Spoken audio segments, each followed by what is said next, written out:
Welcome to our channel. Today, we're exploring the inspiring life of Martin Luther King Jr., a leader whose courage and vision transformed the struggle for civil rights in America. Born on January 15, 1929, in Atlanta, Georgia, Martin Luther King Jr. grew up in a society deeply divided by racial segregation. His father and grandfather were Baptist ministers, and from a young age, he learned the power of faith, education, and community. King graduated from Morehouse College and later earned his doctorate in theology from Boston University. In 1954, he became the pastor of Dexter Avenue Baptist Church in Montgomery, Alabama. But it wasn't long before he was called to lead a movement that would change history. In December 1955, a woman named Rosa Parks was arrested for refusing to give up her bus seat to a white passenger. Her quiet act of resistance sparked outrage in the black community. Local leaders organized a boycott of the Montgomery city buses. At just 26 years old, Martin Luther King Jr. was chosen to lead the Montgomery Improvement Association, the group behind the boycott. During the year-long protest, thousands of African Americans refused to ride city buses, choosing instead to walk, carpool, or find other ways to get to work. King encouraged everyone to remain peaceful, even when faced with threats, arrests, and violence. His home was bombed, and he was jailed, but he never abandoned his belief in nonviolence.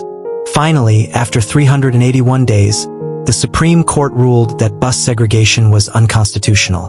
The success of the Montgomery bus boycott made Martin Luther King Jr. a national figure in the fight for civil rights. To build on this momentum, King and other leaders founded the Southern Christian Leadership Conference, known as the SCLC, in 1957. The organization worked to coordinate nonviolent protests across the South, challenging segregation and discrimination wherever it appeared. In the early 1960s, King led campaigns to end segregation in public places and to protect voting rights. One of the most significant efforts was in Birmingham, Alabama, in 1963. At the time, Birmingham was known as one of the most segregated cities in the United States. Peaceful protests there were met with police dogs, fire hoses, and mass arrests. King himself was arrested and placed in solitary confinement. From his jail cell, he wrote the powerful Letter from Birmingham Jail. In it, he explained why he could not wait patiently for justice. He wrote, "Injustice anywhere is a threat to justice everywhere." His words inspired people across the country to join the movement. Later that year, King and other civil rights leaders organized the March on Washington for Jobs and Freedom. On August 28, 1963, more than 250,000 people gathered in front of the Lincoln Memorial.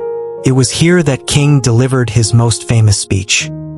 With his deep, resonant voice, he declared, "I have a dream that my 4 little children will one day live in a nation where they will not be judged by the color of their skin, but by the content of their character." His words echoed across America and became a defining moment in the struggle for civil rights. King's leadership helped bring about landmark changes in U.S. law. In 1964, Congress passed the Civil Rights Act, which banned segregation in public places and outlawed employment discrimination. The following year, the Voting Rights Act was signed into law, protecting the right to vote for African Americans in the South. But even as these victories were won, King continued to push for justice. He knew that civil rights were about more than ending segregation. They were also about ending poverty and inequality. In 1966, he launched the Chicago Freedom Movement to fight discrimination in housing. He also became an outspoken critic of the Vietnam War, believing that money spent on war should be invested in fighting poverty and improving lives at home. His stance on economic justice and peace earned him new enemies and made his work even more dangerous. In early 1968, King traveled to Memphis, Tennessee, to support a strike by sanitation workers demanding fair wages and better conditions. On April 3rd, he gave his final speech, often called, "I've Been to the Mountaintop." That night, he told the crowd he wasn't afraid of what might happen to him. He said, "I've looked over and I've seen the promised land. I may not get there with you, but we as a people will get to the promised land." The next evening, on April 4th, 1968, Martin Luther King Jr. was assassinated on the balcony of the Lorraine Motel. He was just 39 years old. His death sparked grief and anger across the nation. Yet his message of equality, nonviolence, and hope continued to inspire generations. Today, Martin Luther King Jr.'s legacy lives on in the laws he helped change and the hearts he touched. In 1983, the United States established a national holiday in his honor. Every January, people celebrate his life and reflect on the ideals he stood for: justice, dignity, and love. King once said, "The arc of the moral universe is long, but it bends toward justice." His life reminds us that when ordinary people stand up together, they can bend that arc toward freedom. Thank you for watching.